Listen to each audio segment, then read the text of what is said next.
Well, welcome in, Scouters Mountain students and families and community members. Thanks for tuning in to the morning messages. It is Friday. You have reached the end of the first month of March. Hard to believe we are in March already. It is almost, in fact, next week will be 1 year since we were in this school together, all live at the same time. But it sounds like for many of us, we are on our way back sooner rather than later. We'll have more details about that sent home from Mr. Long very soon to families. You've been hearing a little bit more about that. Welcome to Friday, March 5th, 2021. It is the last day of Read Across America Week. I hope lots of you have enjoyed that this week.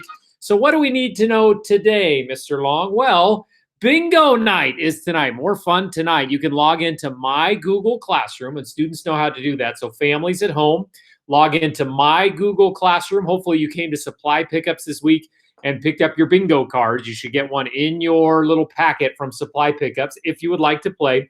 6 o'clock to 7:15, we'll be calling out numbers. Lots of different prizes available tonight, including some special virtual activities with many of our staff members and special gift cards that we have. It should be a lot of fun. Tune in tonight for bingo night. Also, we know that March is Women's History Month. We'll focus on a different historical figure each day. We've had many different ones and one today as well as a new one for you to research until Monday. And you've been doing a wonderful job creating slides, creating some videos. Sometimes some of you just send me information. That is awesome. Great job as we continue our study of Women's History Month. As I said, this week has been Read Across America Week, the last Spirit Day today, which is pretty easy. Read your favorite book. Wear your favorite shirt. I got my favorite shirt on. It's my Scouters Mountain Elementary shirt. Hopefully lots of you are wearing those today because we always wear those on Fridays. Hopefully you've had a great week during Read Across America Week. It's been fun to celebrate with you all week long. And here's what we did. So Wednesday, it was read about an influential athlete, wear something to represent your favorite sports teams. Lots of you participated in that. Yesterday, read a book about a different culture, wear something to represent your family's culture or hometown. We got a few submissions for that. I'll show you those next. And then, of course, today, read your favorite book and wear your favorite color. I've got my Scouters Mountain Green on today. What are you wearing today? Hopefully, you'll send me in some pictures of what you wore on Friday for your favorite color so we can get them right here on the morning messages. Questions, you know where you can find me. You can always email me, and I'll give you that address in just a second. But let's check out some of the things that we got. So we've got Hanya, who's celebrating her culture. She is from India. Her family's from India. So look at that great India clothing that she has on. Hanya's got her Mountain Dew Award that she won as well. We're very proud of her that she won for Miss Campbell. Great job, Hanya. There's another picture of her in her Indian dress, looking very, very pretty and always fun to learn about other cultures. So Hanya comes from the country of India, her family does. Thank you for sending those in. Then we have Imogen as well, who has some Scottish in her family from Scotland. So that is an authentic Scottish kilt that even guys wear in Scotland sometimes. So it's great to get a picture from Imogen, who participated, I believe, all week long, every single day in the different Spirit Days. And there's Scouters Mountain right in the background. She lives right near the school there. So I'm glad she can keep an eye on the school at all times. Great picture, Imogen. And there is Elisa. It was Elisa's birthday this week, so happy birthday, Elisa. And as part of the customs in her family, her mom made her those flowers. Those are handmade flowers. Very pretty, Elisa. I hope you had a wonderful birthday as well. Great to have you as a part of our school, so thanks for sending that photo in. There's the email address if you have things to send me, longseeitinclack.k12.or.us. Always love hearing from you, even if it's just a check-in. Hey, Mr. Long, wanted to show you this. Look what I got at home right now.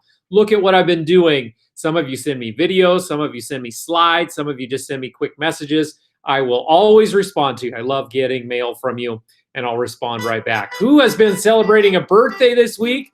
Well, it was a unique week this week because we had birthdays almost every day. Ethan had his birthday on Monday, Eleanor on Tuesday, Corbin on Wednesday.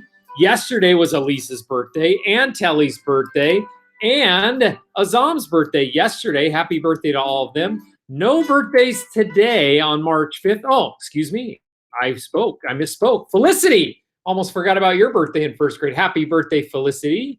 It is today. And then tomorrow, Kate Janzen's and Ben Trans. I meant to say no birthdays on Sunday, but we do have a birthday today. Happy birthday, Felicity. and then Kate and Ben. Hope you have a wonderful birthday weekend as well. Check your mailbox. Hopefully by now you've received a special prize in the mail from Mr. Long with a nice note wishing you a happy birthday. Of course, we're thinking about all of our students celebrating their birthdays this week.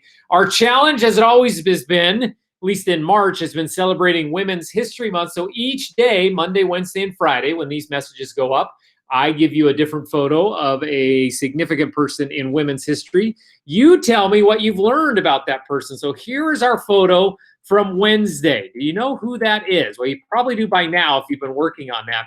She is smelling a rose because remember, this person did not have sight and does not have any hearing. So she used her sense of smell quite a bit and touch to learn many, many things, overcame many obstacles. Who is this person? Of course, that is Helen Keller. And what makes her so important in women's history? Why do we celebrate her? Well, some of you sent some things in. This is from Claire Berman in 4th grade. She said she's done reports on her before. And it says Helen was called an unruly child when she was young. She was the very first person who was deaf and blind to graduate from college. A childhood illness took Helen's sight and hearing. She learned words from feeling things, and then her teacher spelled them on her hand. And she became very, very, of course, well-educated and very famous for the obstacles that she overcame. Can you imagine growing up without sight and without hearing and still managing to learn to read and write? And Helen Keller did all of that. Great job by Claire sending that in. We have this from Kate Janzen, who always does a great job. Cites her source at the bottom. Look at all that information. It says Helen Keller lost her eyesight and hearing at the age of 2. She struggled with this until Anne Sullivan became her teacher. Through determination, she eventually learned several methods of communication, including touch lip reading, braille, speech, typing, and finger spelling. And it says that Keller graduated from Radcliffe College in 1904 at the age of 24. She did so many remarkable things in her life. I want to read this quote at the bottom that Kate gave us. During her remarkable life, Keller stood as a powerful example of how determination, hard work, and imagination can allow an individual to triumph over adversity. By overcoming difficult conditions with a great deal of persistence, she grew into a respected and world-renowned activist who labored for the betterment of others. Can you imagine having no sight, no hearing, and being able to graduate college, learn to write, learn to read? Just an amazing, amazing life that Helen Keller led. This comes from Nikhil in 5th grade. He gives some more information about Helen Keller, how she was born in 1880, contracted an illness when she was 19 months old, left her blind and deaf.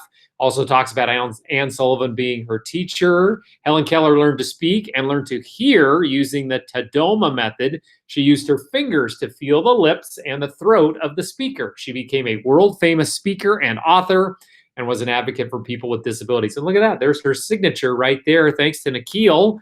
And that's how Helen Keller learned to write without being able to see or hear. I thought that was a great one. You guys did a great job finding information about Helen Keller and sending it in to me either with slides or with videos. Super job. So who is our new person as we continue to celebrate Women's History Month? For Monday, here's your picture here. Do you know who this person is? This person, I will give you a hint, was a pilot and was one of the first female pilots that we had in America and maybe across the world. Who is this person? Well, of course, as we continue to celebrate Women's History Month, that is Amelia Earhart. So what makes her important besides being one of the first women pilots that we've had? What makes Amelia Earhart important? Perhaps you've heard about her as well. Send me in that information, whether it's slides or videos or anything that you want to send me. longc@nclac.k12.or.us. All right. I changed this contest. It used to be where in Happy Valley did Mr. Long take that picture? We kind of ran out of pictures. So I went to this one. Where in the world is that? Or what in the world is that? Close up. So there is a thing that you would recognize if you were further back from it. But what about if you get right up close to it? Can you tell what that picture's of? What is that?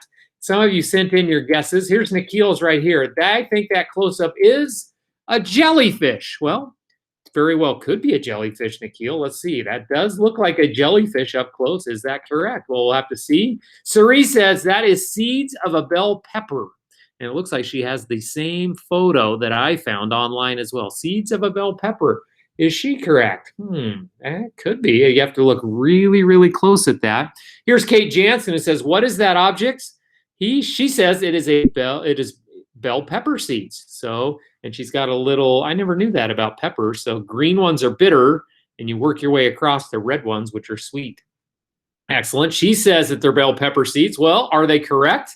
What in the world is that close up? Well, here you go. It definitely was. It was pepper seeds. Great job by those of you that got that. And Nikhil, great guess. I would have guessed jellyfish as well. Super job. So who solved that mystery? Well, Kate did, and Cerie did, and Nikhil gave it a good try. But remember, I want lots more of you to participate in that. It's always fun to give it a good guess. In fact, I think the wrong answers are more fun than the right answers. So be sure to send them in. Here is our next picture. What in the world is that close up? Let's see. What are those things? Those look to be like lines. What are those?